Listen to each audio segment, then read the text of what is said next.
ಬೆಳಗಾವಿ ಜನರ ಬಹುದಿನಗಳ ಕನಸು ನನಸಾಗಿದೆ. ಬೆಂಗಳೂರು ಬೆಳಗಾವಿ ವಂದೇ ಭಾರತ್ ರೈಲಿಗೆ ಪ್ರಧಾನಿ ಮೋದಿ ಹಸಿರು ನಿಶಾನೆ ತೋರಿದ್ದಾರೆ. ಬೆಂಗಳೂರಿಗೆ ಬಂದಿಳಿದ ಮೋದಿ ನೇರವಾಗಿ ಕ್ರಾಂತಿವೀರ ಸಂಗೊಳ್ಳಿ ರಾಯಣ್ಣ ರೈಲು ನಿಲ್ದಾಣಕ್ಕೆ ತೆರಳಿದ್ರು.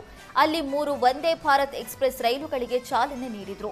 ಇದರಲ್ಲಿ ಬೆಂಗಳೂರು ಬೆಳಗಾವಿ ರೈಲಿಗೆ ಹಸಿರು ಬಾವುಟ ತೋರಿದ್ರೆ, ಅಮೃತಸರ, ಖತ್ರಿ ಹಾಗೂ ನಾಗ್ಪುರ ಪುಣೆ ವಂದೇ ಭಾರತ್ ರೈಲುಗಳಿಗೆ ವರ್ಚುವಲ್ ಮೂಲಕ ಹಸಿರು ನಿಶಾನೆ ತೋರಿದ್ರು. ಈ ವೇಳೆ ಪ್ರಧಾನಿ ಮೋದಿಗೆ ರಾಜ್ಯಪಾಲ ಗೆಹ್ಲೋಟ್, ಸಿಎಂ ಸಿದ್ದರಾಮಯ್ಯ, ಸಚಿವ ಗುಂಡೂರಾವ್ ಸಾಥ್ ನೀಡಿದ್ರು. ಇನ್ನು ವಂದೇ ಭಾರತ್ ರೈಲಿಗೆ ಚಾಲನೆ ನೀಡಿದ ಬಳಿಕ ಪ್ರಧಾನಿ ಮೋದಿ ರೈಲಿನಲ್ಲಿ ಪ್ರಯಾಣಿಸಿದ್ರು. ಈ ವೇಳೆ ಮಕ್ಕಳೊಂದಿಗೆ ಸಂವಾದ ಕೂಡ ನಡೆಸಿದ್ರು. ಬೆಂಗಳೂರು ಬೆಳಗಾವಿ ರೈಲು ಸಂಚಾರದಿಂದ ಬೆಂಗಳೂರು, ತುಮಕೂರು, ದಾವಣಗೆರೆ, ಹಾವೇರಿ, ಧಾರವಾಡ ಹಾಗೂ ಬೆಳಗಾವಿ ಮಧ್ಯೆ ಸಂಪರ್ಕ ಹೆಚ್ಚಲಿದ್ದು ಈ ಭಾಗದ ಪ್ರಯಾಣಿಕರಿಗೆ ಅನುಕೂಲವಾಗಲಿದೆ.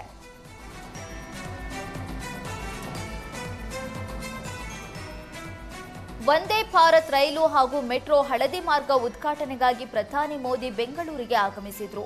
ಮೋದಿ ಬೆಂಗಳೂರಿಗೆ ಆಗಮಿಸಿದ ಹಿನ್ನೆಲೆ ಸಿಲಿಕಾನ್ ಸಿಟಿ ಸಂಪೂರ್ಣ ಕೇಸರಿಮಯವಾಗಿತ್ತು. ದಾರಿಯುದ್ದಕ್ಕೂ ಬಿಜೆಪಿ ಕಾರ್ಯಕರ್ತರು ಪ್ರಧಾನಿ ಮೋದಿಗೆ ಸ್ವಾಗತ ಕೋರಿದ್ರು. ಈ ವೇಳೆ ಜೈ ಮೋದಿ ಎಂಬ ಘೋಷಣೆ ಮೊಳಗಿದ್ವು.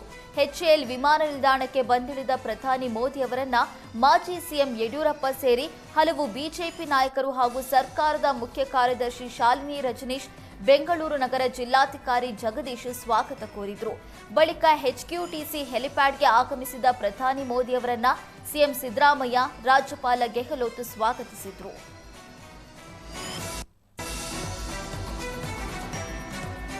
ಪ್ರಧಾನಿ ಮೋದಿ ಬೆಂಗಳೂರಿಗೆ ಆಗಮಿಸಿದ ಹಿನ್ನೆಲೆ ದಾರಿಯುದ್ದಕ್ಕೂ ನಿಂತು ಬಿಜೆಪಿ ಕಾರ್ಯಕರ್ತರು ಪ್ರಧಾನಿ ಮೋದಿ ಅವರನ್ನ ಸ್ವಾಗತ ಮಾಡಿದ್ರು. ಇದರ ನಡುವೆ ರಾಯಣ್ಣ ಸರ್ಕಲ್ನಲ್ಲಿ ಬಿಜೆಪಿ ಕಾರ್ಯಕರ್ತರು ದೇಶಕ್ಕೆ ಆಪರೇಷನ್ ಸಿಂಧೂರ, ರಾಜ್ಯಕ್ಕೆ ಕಾಂಗ್ರೆಸ್ ದೂರು ಎಂಬ ಭಿತ್ತಿ ಪತ್ರ ಹಂಚೋದಕ್ಕೆ ಮುಂದಾದ್ರು. ಕೇಸರಿ ಬಟ್ಟೆಯ ಮೇಲೂ ಕೂಡ ಇದನ್ನೇ ಬರೆಸಿಕೊಂಡಿದ್ರು. ಇದಕ್ಕೆ ಪೊಲೀಸರು ವಿರೋಧ ವ್ಯಕ್ತಪಡಿಸಿ ಭಿತ್ತಿ ಪತ್ರ ಹಿಡಿದು ಬಂದಿದ್ದ ವ್ಯಕ್ತಿಯ ವಿಚಾರಣೆ ಮಾಡಿ ವಿಡಿಯೋ ರೆಕಾರ್ಡ್ ಮಾಡಿಕೊಂಡ್ರು. ಅಲ್ಲದೆ ಪ್ರಧಾನಿ ಬಂದ ವೇಳೆ ಈ ರೀತಿ ಮಾಡದಂತೆ ಬಿಜೆಪಿ ಕಾರ್ಯಕರ್ತರಿಗೆ ಪೊಲೀಸರು ತಿಳಿ ಹೇಳಿದ್ರು.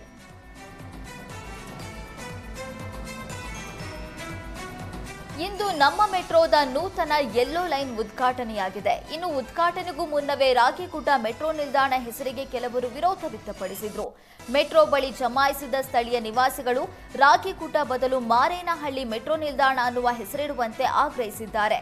ಮೆಟ್ರೋ ಕಾಮಗಾರಿ ಶುರುವಾದಾಗಿನಿಂದಲೂ ಕೂಡ ಮಾರೇನಹಳ್ಳಿ ಹೆಸರಿಡುವಂತೆ ಮನವಿ ಮಾಡಲಾಗಿತ್ತು.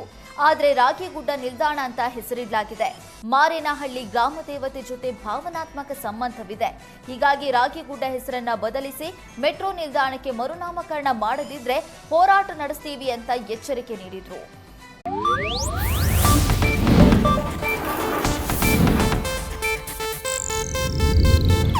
ಇದು ಏಷ್ಯಾನೆಟ್ ನ್ಯೂಸ್ ನೆಟ್ವರ್ಕ್ ಪ್ರಸ್ತುತಿ.